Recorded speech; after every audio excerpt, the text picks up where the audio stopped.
Welcome to this week's episode of Eye of the Swarm, your deep dive into anything and everything related to Yellow Jacket athletics. He is the big sound Matt Johnson. I am John Garver, Season 5, Episode 19. And season now wrapping up.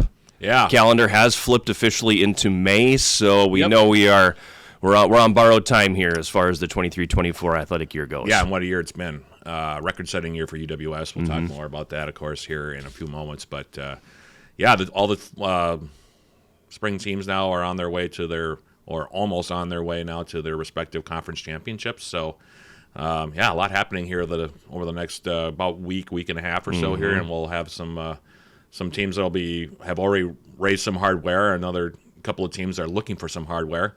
All in all, we're coming to the culmination of the year here. The ground is officially broken on the stadium. Yep. Which is awesome. For those of you who have not been on campus, right down the street here. A lot of heavy equipment out there, some piles of dirt. Yeah, I drove by them, by the crew while I was coming up here, and they're working even through the rain that we're having right now. So, they're fast-tracking it, and they're intent on getting that thing done by fall, which will be, of course, a big thing. Yeah. Baseball and softball have clinched spots in the UMAC tournament. And they're probably going to be somewhere between 2 and 3, the second or third seed. Both teams probably somewhere in that range. Yeah, I think it's probably safe. Yeah, somewhere in that range. Both tennis teams. Congratulations to Coach CeeJay Schaffner and company. They both won regular season conference crowns. We'll see if they can duplicate that going down to St. Louis. Long road trip. But they're going down for the conference tournament this coming weekend. And, of course, both track and field teams also in action, along with men's and women's golf. So a lot happening right now. Men's golf, of course, already in the NCAA meet. Yep. They're just sharpening their game before they head down for that. And like I said, men's and women's outdoor track and field. The outdoor track and field team on the men's side looking to win another conference crown. Women still looking for their first one. Yep. A lot going on right now. Yeah, it's not the busiest time of the year, I don't think, because I think that falls in the fall in that late October, early November stretch when the winter sports have started. So it's not quite the busiest. Yeah. But it's the most chaotic because of you're constantly changing schedules. Yeah, and we talked a little bit about that off air, but it's how difficult the spring season is because you're constantly on the lookout for this softball doubleheader just got postponed. They're going to try to figure out a way to play this. Now baseball's going to get moved over here. Okay, tennis, they're going to go from outdoors to indoors now. Okay, that softball doubleheader is going to be split up. We're going to play one on Sunday, one on Monday. Yeah. It's all over the place. It's all over the map. It's hard to keep up. It's even hard to keep up for those of us who do it on a daily basis. I mean, for instance, here's an example with the softball team. Originally, we're supposed to play UW Eau Claire in a non-conference series that first that got moved, then it got canceled, then they replaced it with St. Scholastica, and then that got canceled because they had to move a game with Northwestern, and that's just for softball. That wasn't even us. That was St. Scholastica because they have to play Bethel. Oh, they have a conference game they have to play. So but that's kind of gives you, and that was just over about a 2-week period that happened. Yeah, and that's just one. The Martin Luther series got moved 3 times. Yeah, we rescheduled that 3 different times. So you're constantly at the behest of the weather gods to just see how, when you can get games in. Baseball has had a couple of things shuffled around as well. Not as much as softball has, but they've had a few things go, kind of topsy-turvy on them as well. Track and field's had a couple of events that have either been called off or altered a bit. Men's and women's golf has been okay, but they've been playing in the South. So they've been going to Iowa. Yeah, exactly. So that's been a little bit more stable. But scheduling is always a problem in the spring. It just is what it is. Hopefully we'll be able to get through the next couple of weeks without too many postponements or changes. Softball has a 3-game series with Bethany Lutheran coming up. So does baseball. They both they're flip flopping though. The women are on the road, the men are at home. So if you get a chance to head out to the NBC Spartan Sports Complex to check them out, you can do that. They're supposed to be home for all 3 games as of right now on Friday and Saturday. Right. We'll see how that plays out. Yeah. Same story with the women, but they're on the road down in Mankato. Props to the schedule makers too. Yeah. For giving, because it's come down to Superior and Bethany Lutheran a number of times here in recent years. Or there's been playoff games in baseball between the two. Yeah. And so the back half of the schedule where you suddenly have us playing Northwestern and us playing Bethany Lutheran, it's like, Yeah. well done. Yeah, right. Well done, because you're putting the pretty meaningful games at the tail end, and that's fun. That's fun. Yeah, that is fun, and that's what these teams play for, is the chance to do that at the end of the year. And for those of you who are keeping track of the conference titles this year for UWS, it's 10 now and counting. not including the 2 tournament titles for the men's and women's soccer teams as well. So if you add all that up, it's 12 pieces of hardware for the teams this year, which is that's got to be a record. I can't imagine that we've ever won that. I'd have to go look, to be honest with you, because there's been a couple pretty healthy years in here. Right, yeah. But it's right up there. If it's not the record, it's close. Yeah, and we still have men's and women's outdoor track and field. The men will be expected to win there. So that would make it 11 or 13, depending on what your perspective is. Right. And of course, women's softball is defending champion on the softball side, and baseball still looking for that first crown, but they're going to be in the mix. So it's going to be a busy couple weeks. Should be fun to see how the teams pan out. Right now, there's a log jam in baseball to figure out who the seeds are going to be. Right. Right now, UWS on the softball side has the tiebreaker on Northwestern, who's in the number 4 seed and 2 games ahead. So, courtesy of a thriller yesterday. Yeah, exactly. So they've put themselves in a position to either be the 2 or the 3, depending on how this weekend shakes out. Morris is probably going to be the 1. Yeah. So the conference tournament for softball is probably going to be in Morris this year, which is the first time that's happened, and I think since we've been in the league. It has never happened since we've been in the league. Yeah, so they would be the host this year. Baseball still has a lot because there's a logjam at the top there as well. Yep. Bethany, Northwestern, the Yellow Jackets, and also Crown are all bunched together right now in the top 4. Northwestern has a tiebreaker on the Yellow Jackets. The Yellow Jackets have the tiebreaker on Crown.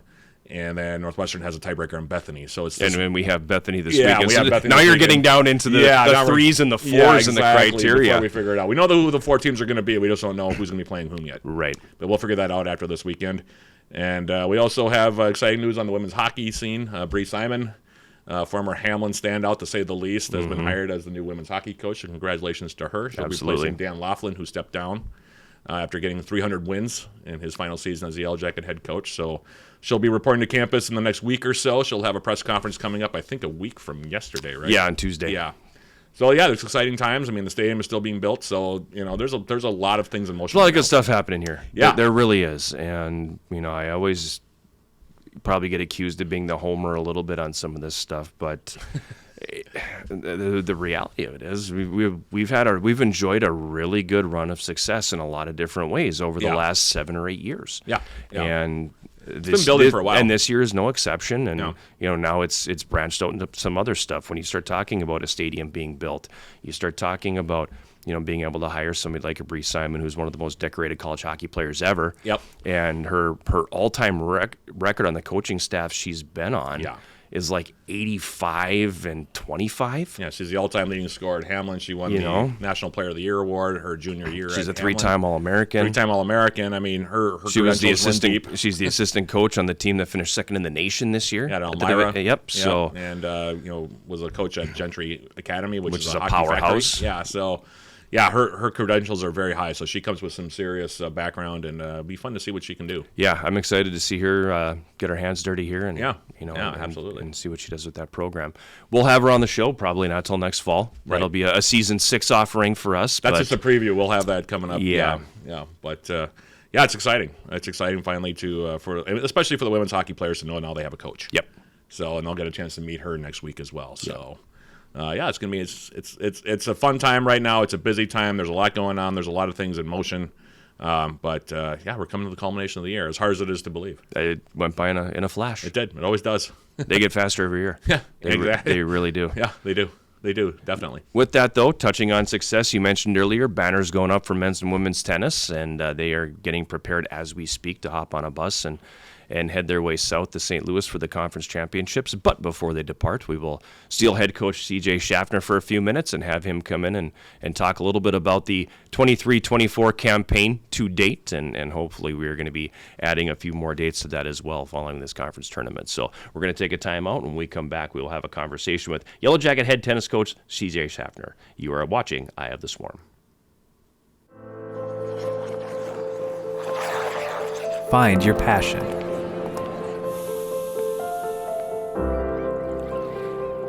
Find your people.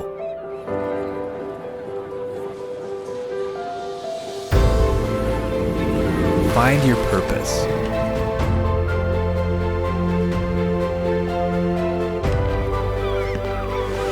Find your superior.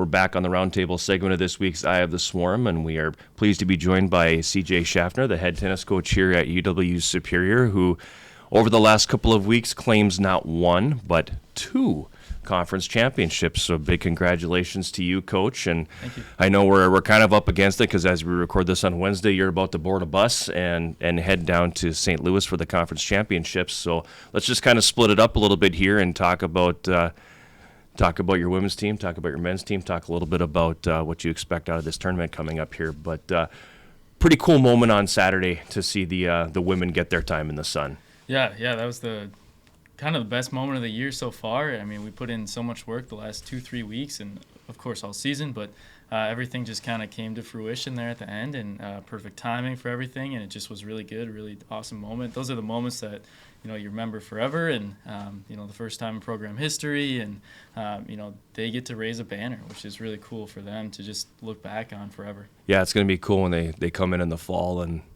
because we take them down, and then all summer they're gone, and then everybody comes back in the fall, and they get to see that the year has been added from last season, and they're going to have their own. That's a pretty cool thing. Brand new banner. Maybe 2.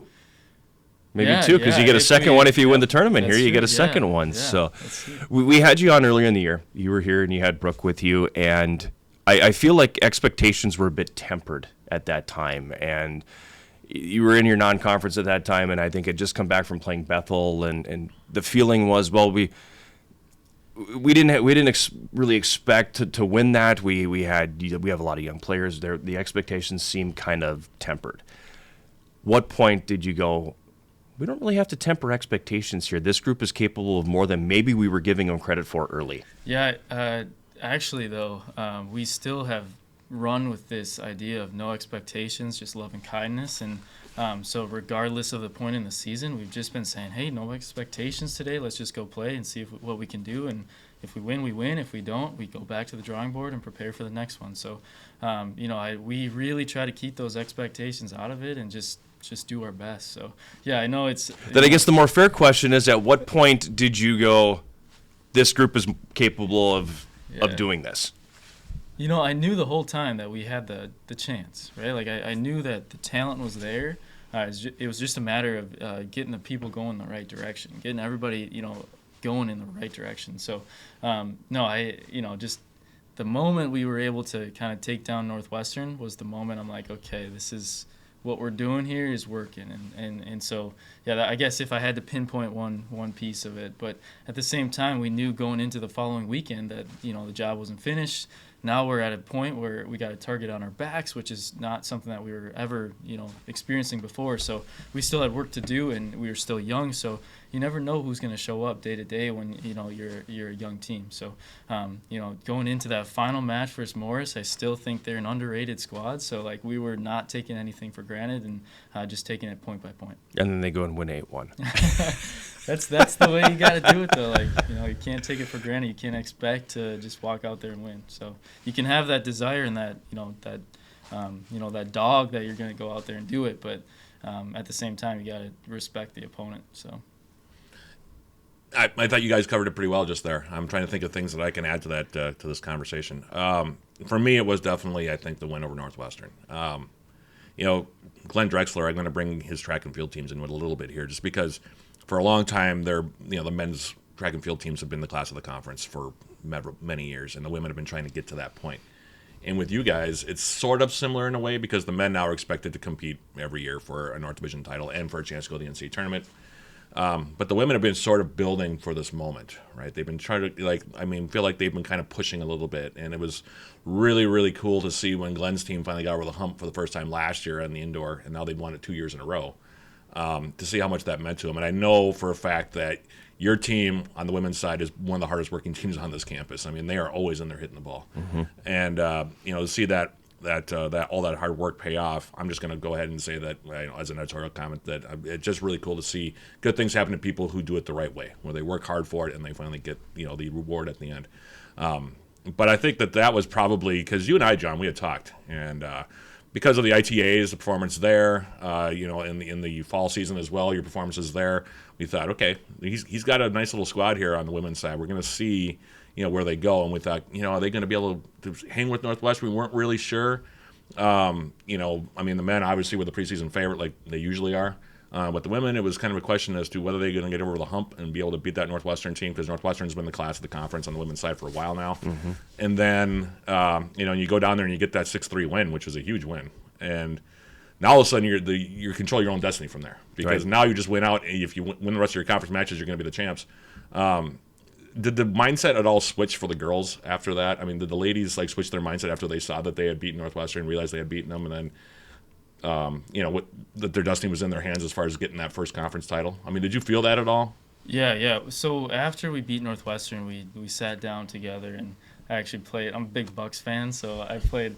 They got a great win last night, extend the series here. So I got to plug that. Is it 3-2 now? It is 2-3. 2-3. We're down 2-3, 3-2, whatever. Yeah, we got to go to Indiana and get a win, but we'll see. But anyway, we sat down and we played a clip with Giannis talking about, the past is the ego, and the future is the pride, and the present is that just the humbleness. So we just sat down. We said, look, here's where we are. We're 1-0 in conference, but that doesn't mean anything yet. Stay in the moment, stay present, and then we got to take care, like you said, control what we can control, and just go from there. So, because you guys really didn't skip a beat after that. I mean, you guys really took care of business. I mean, you had a couple sweeps in there, beat Morris 8-1. I mean, it was pretty comprehensive by your team after that win against Northwestern, and that was sort of the getting over that hump again. Yeah, and it was nice too. We didn't have time to take a beat. Like that following weekend we had 3 matches, and then the next weekend we had more. So it was back to back to back, and it was we didn't have a break. So it was just seeing that hard work pay off. How impressive has Maya been playing at number 1 singles for you? Yeah, good. Yeah, it's been just to have a freshman come in and play at that level with the amount of growth that she can go through over the next couple of years is amazing. So we're in a good position. So and it was kind of cool to watch her gut that one out on Saturday too after dropping that first set. Yeah. So she went 3 on Saturday, and it was a big 10-point breaker for potentially player of the year. So there was definitely, even though the score was I think it was 7-1 at that point, or 6-1 at that point. So it was still a big match to win, and regardless of the team score. So. Yeah. How about with the returners? Who's taken that biggest step from last year to this year? I don't think I can pinpoint one person, because they've each had a really specific role. Whether that's been communication with the team, whether it's been just setting that standard of hard work, whether it's just been going out there and locking down spots. So all 5 of them have just been incredible. And I tell them this. I probably don't tell them this enough, but they just come every day and set that example. And that's when we have such a young team, we just need to be able to set the example for the next generation, the next, the year younger. So, no, I can't pinpoint a single person there. They've all done their jobs really, really well this year. Let's shift a little bit to the men's side now, because that's a little bit of a different beast. This is a group that has been there before.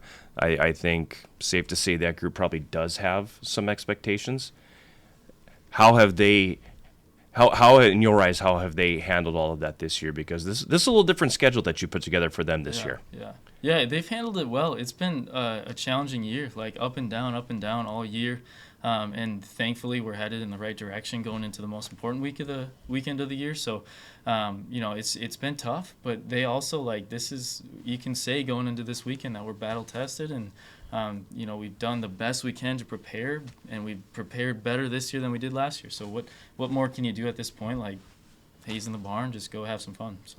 Well, I don't think either team has really ducked anybody. I mean, because I looked at the schedule, the women were also scheduled rather ambitiously considering where they've been. Yep. This is the first time I think that the women have played matches in the fall, other than the ITAs, and the men have done it a few times because they're trying to take that next step. And the women, with as young a team as they are, there's a lot of talent and there's a lot of depth there. So.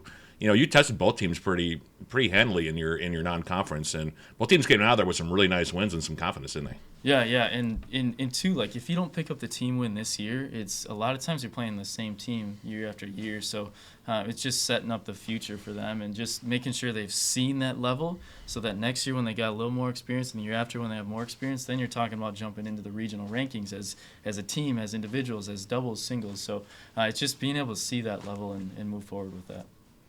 You've had a pretty good group of newcomers on that men's side. So talk a little bit about some of those guys, because we know about Igor, we know about Jacob, but talk to me about some of these new guys. Yeah, so the middle of our lineup has kind of been new guys. We rotate a lot at 3, 4, 5.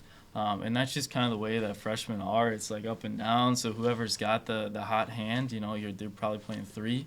But they're all very, very equally talented, which is amazing for that 4, 5, 6 spot. And they can go out there and get a win at 3 too. So Luka, Yash, and Sharon have really been locking down the middle of the lineup this year. One thing that's different for a lot of those international guys coming in is the doubles court. So we're still learning there, and it's been fun to just switch things up and learn and teach and grow there. Going into the weekend, they're going to play huge roles and have to step up to the plate and really have that mentally strong kind of mindset for these tough matches against older players. So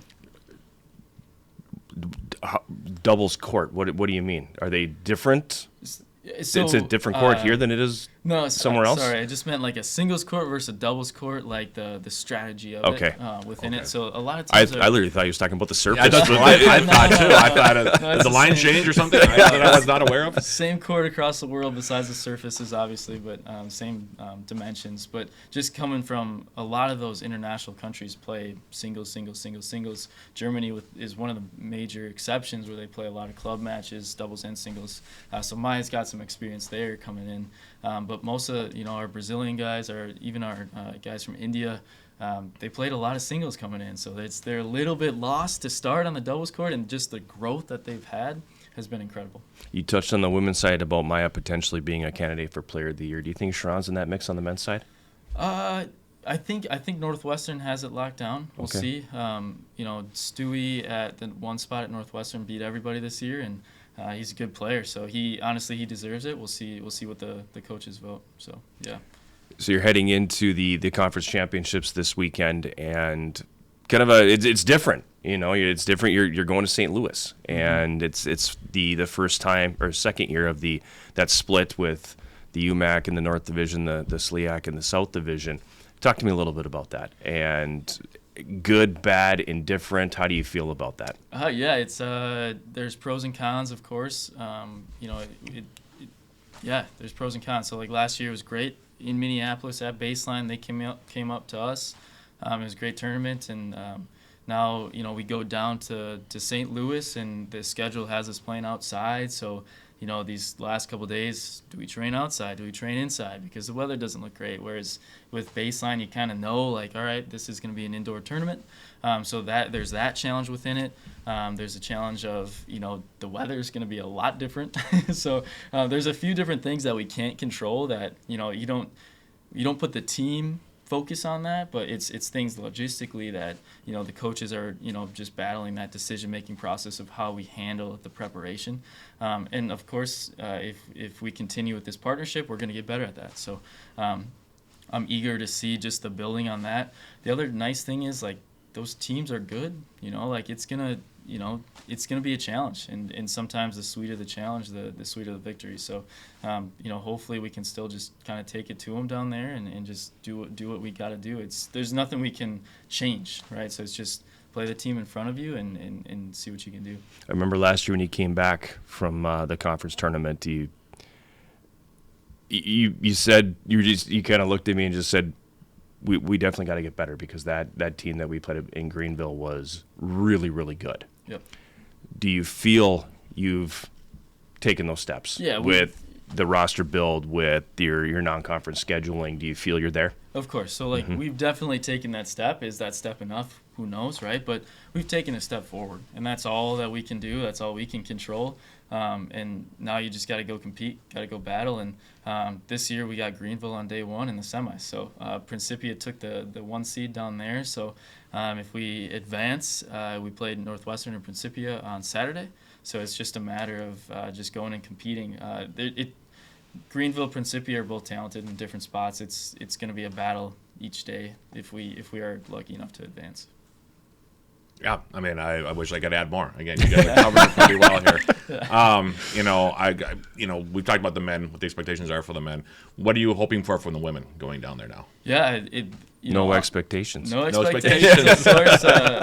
But the nice thing is, like, if if I'm able to look at the paper matchup, like it looks good. So versus Greenville again, it's just a matter of how do we compete. So we've set ourselves up well. It's just we got to go do it. And they're a very talented team. They're well coached. Like it's going to be a challenge. So we just got to go play and see what we can do. But this kind of has an expectation to it, but I do feel like we're on house money a little bit. Like, hey, whatever happens. We're going there to get experience. If we do really well, that's great. But if not, we still had an incredible season. Absolutely. So, yeah. Absolutely. How do you scout these teams? You can't. Because you don't see them. So Go by scores, that's it. In the traditional way, Yeah. I mean, you would have played Yeah. these teams once, maybe twice already, but now you don't have that option. So how do you prep for this? Yeah, that's one of the interesting aspects to the partnership, and one of the cons, in my opinion, is with the Northern Division. Like, we know these players, we see them before the tournament. The Southern teams, there's not a lot of overlap in matchups, so there's not much there. The one thing we have from Greenville men is last year's match, and just kind of the thoughts that we had from that. And at the same time, on match day, championship day, you get all different levels. So who knows if you got the best Greenville or the worst Greenville or what. So, that player could have been playing their best individually. That doubles team could have had the day of their minds, and we just don't really know. So, we just haven't really scouted them because there's nothing there to scout. Right. We're just going to do what we can do and see what happens. So that's the only thing in our control at this point. It's kind of like the NCAA tournament in a way. Just you're not really super familiar with any of the teams that you're playing. Just kind of roll out the ball and go and see where you can do. Mm-hmm. And that's kind of this is kind of the epitome of that. Like, if you've never seen any of these teams. I talked to him last year about this before you guys went down, remember? And you said, I don't know much about any of them really. I know from the results they're pretty darn good, but that's about it. Like, I don't know any of the individual players and how they play or anything like that. So yeah, on paper they're both good, all four teams. So it's we'll see what happens. Yeah, roll the ball out and play. Yeah, that's about it. Yeah. And hopefully when all's said and done on Monday, we're watching a couple selection shows. Yeah, Let's hope. It'd be fun. That would be fun. Absolutely. I know you're up against it, so we'll cut her off there. And Coach, thanks for coming by. Yeah, thanks Good for luck having this me. weekend. Appreciate it. Thank you. Final thoughts? It's been, whenever you make some school history, it's always special. And that's, like you said, you've got house money. On the men's side, of course, 3 in a row. For the women, though, you can't ask much more of what they've done. I mean, they've set a school record for wins. They set a school record for wins in conference. They've hung a banner. I mean, there's not much more you can ask from a bunch of freshmen and sophomores, really, that are right. Carrying the lion's share of the court play for you. So, congratulations on a great year. Thank you. And hopefully, like you said, we'll bring back a little bit more hardware at this time next week. So, Let's hope. Yeah. That'll do it for this week's episode of Eye of the Storm. We want to thank head coach CeeJay Schaffner from the Yellow Jacket tennis teams for coming by. For Coach, for the Big Sound Matt Johnson, I am John Garver. Thank you for watching Eye of the Swarm.